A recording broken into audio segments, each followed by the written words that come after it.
Hai teman-teman semua, gimana kabar kalian dalam menghadapi pandemi ini? Semoga tetap sehat selalu ya. Nah, kali ini kita bakal ngebahas mengenai satu kasus kanibalisme yang berasal dari negeri Sakura, Jepang. Tanpa perlu berlama-lama lagi, langsung aja yuk kita bahas kasusnya.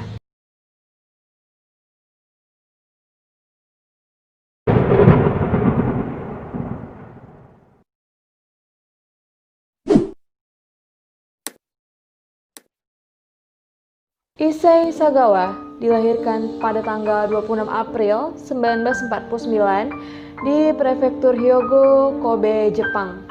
Dia itu terlahir dari orang tua yang sangat-sangat kaya raya dan ayahnya itu bernama Sagawa Akira. Dan dia itu juga memiliki seorang adik laki-laki yang bernama Jun Sagawa. Diberitakan dia itu lahir dalam keadaan ukuran yang sangat kecil sekali dan juga prematur. Bahkan saking kecilnya itu hanya sebesar tangan ayahnya.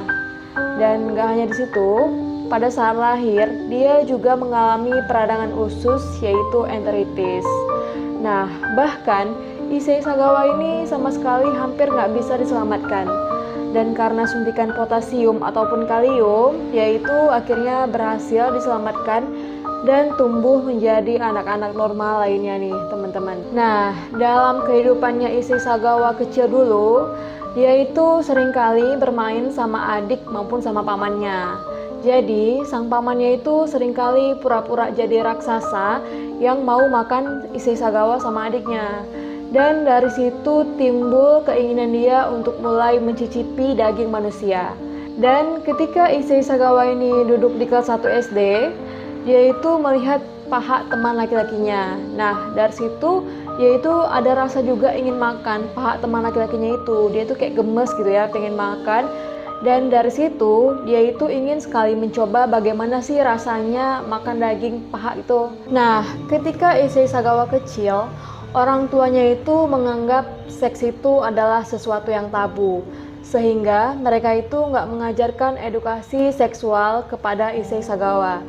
Dan itu mengakibatkan mungkin dia memiliki disorientasi seksual ya teman-teman. Ketika usia Issei Sagawa itu 24 tahun, saat itu dia tengah belajar di Universitas Wako Tokyo.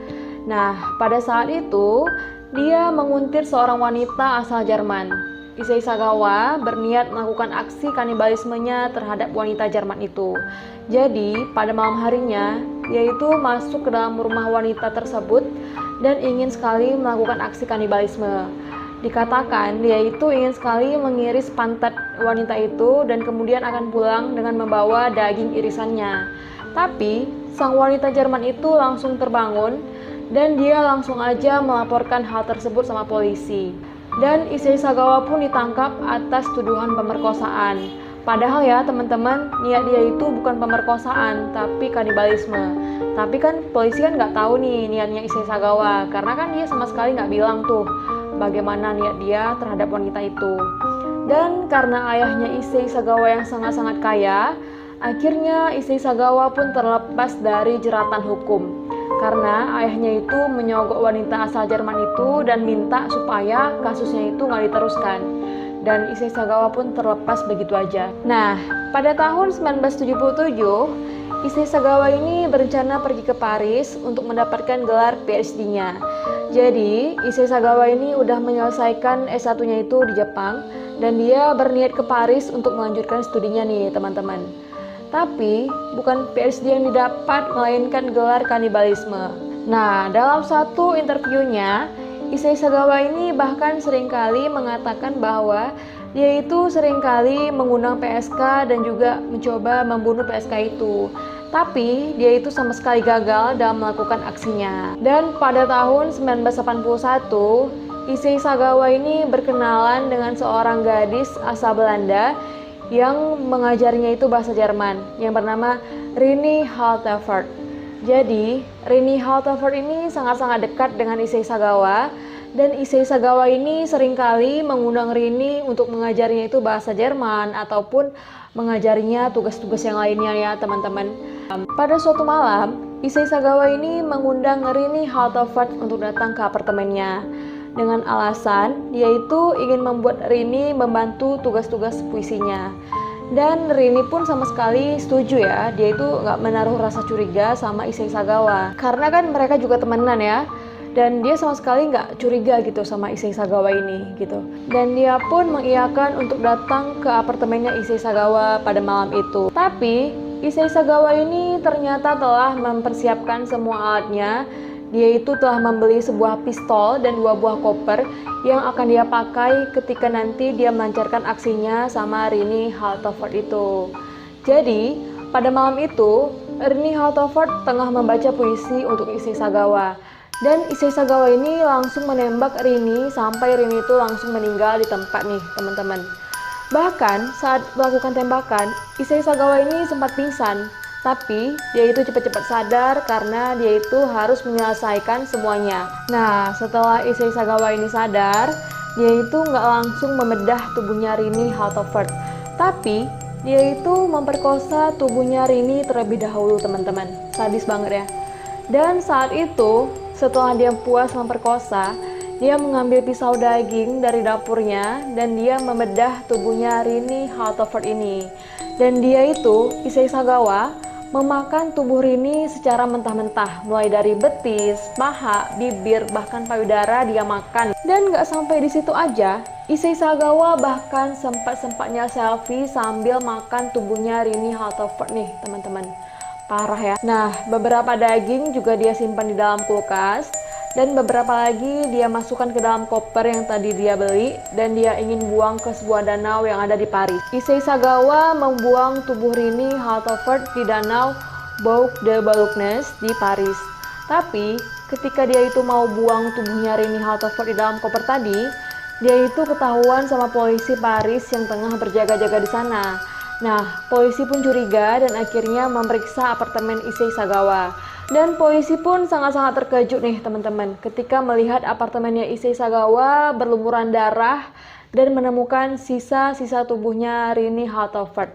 Langsung aja Issei Sagawa ini dibawa ke kantor polisi dan diinterogasi.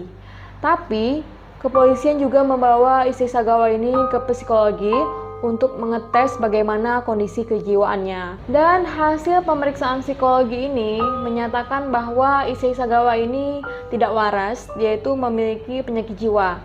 Dan akhirnya Issei Sagawa ini terlepas dari yang namanya persidangan, teman-teman. Dan Issei Sagawa kemudian dibawa ke suatu unit rehabilitasi dan akan diperiksa kembali ketika dia itu telah mencapai 4 tahun di unit tersebut. Dan setelah 4 tahun berlangsung, Issei Sagawa pun kembali diperiksa mengenai jiwanya. Dan juga sama seperti sebelumnya, Issei Sagawa ini divonis menderita gangguan jiwa. Akhirnya, kepolisian Paris pun sama sekali nggak bisa memproses kasusnya Issei Sagawa. Dia pun dideportasi ke Jepang dan dia itu dibawa ke rumah sakit yang ada di Jepang. Dan ketika Issei Sagawa ini dibawa ke Jepang, yaitu dibawa ke rumah sakit Matsuzawa yang ada di Tokyo. Dan hasil psikologinya itu dites kembali sama pihak psikolog di sana. Tapi hasilnya ya teman-teman, yaitu dinyatakan waras dan bisa membedakan yang mana yang baik dan mana yang buruk. Dan Issei Sagawa ini dinyatakan bisa mengikuti persidangan. Dan kita pasti tahu ya bahwa yang di Paris tadi nggak lepas dari peranan ayahnya itu yang sangat-sangat kaya raya nih teman-teman. Nah, Issei Sagawa ini pun telah dinyatakan waras. Tapi karena kasusnya itu di Paris telah disegel dan pihak kepolisian Paris itu sama sekali nggak mau memproses kasusnya lagi, akhirnya Issei Sagawa ini dibiarkan diproses di Jepang. Tapi pihak kepolisian Paris itu sama sekali nggak mengirimkan file kasusnya Issei Sagawa, sehingga di Jepang pun sama sekali nggak bisa diproses kasusnya si Issei Sagawa ini. Dan pada tanggal 12 Agustus 1986, Issei Sagawa dibebaskan begitu aja dan dia bebas di jalanan nih teman-teman. Setelah Issei Sagawa ini dibebaskan, pada tahun 1986 sampai tahun 1987, popularitasnya Issei Sagawa ini pun meningkat teman-teman. Banyak sekali media yang mengajak Issei Sagawa ini untuk menghadiri acara mereka seperti wawancara ataupun acara-acara radio lainnya. Dan Issei Sagawa ini bahkan sempat menulis sebuah buku yang berjudul Shoden A yang berceritakan mengenai pembunuhan anak-anak yang berada di Kobe. Dan buku itu dirilis pada tahun 1997, teman-teman. Dan lama-kelamaan kepopularitasnya Issei Sagawa ini semakin menurun, teman-teman. Dan saat itu dia tengah kembali menulis buku, tapi sayangnya sama sekali nggak ada penerbit yang mau menerbitkan bukunya itu. Demi menyambung kehidupannya, Issei Sagawa pun kemudian melamar ke sebuah sekolah bahasa Perancis yang ada di Jepang. Awalnya ya, Issei Sagawa itu diterima di sekolah tersebut karena dianggap dia itu berani sekali memakai nama aslinya. Tapi banyak sekali demonstrasi dari berbagai pihak karyawan di sana. Dan akhirnya Issei Sagawa pun dibatalkan untuk bisa ke sekolah itu, teman-teman. Nah, teman-teman, gak hanya di situ aja, keluarganya itu juga terdampak atas semua perbuatannya Issei Sagawa ini. Adiknya itu dikatakan stres karena dia itu mendengar bagaimana kakaknya itu terlibat dalam kasus yang mengerikan, dan adiknya itu juga mengalami asma yang sangat-sangat parah. Dan pada tahun 2005, kedua orang tuanya itu meninggal dunia.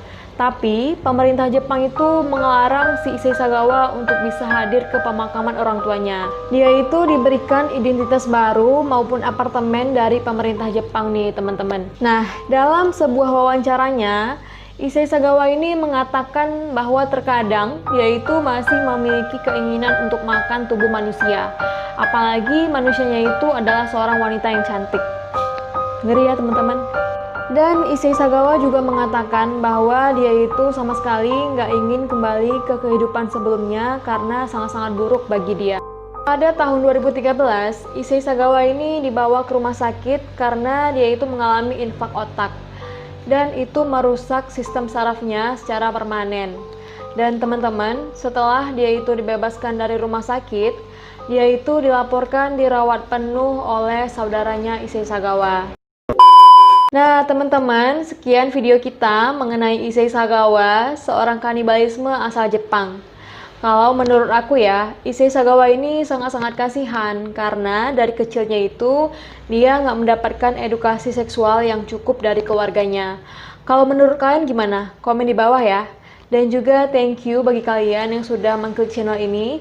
Jangan lupa like, komen, dan juga subscribe ya teman-teman. Dan share video ini ke teman-teman kalian supaya aku semakin semangat buat videonya. Thank you.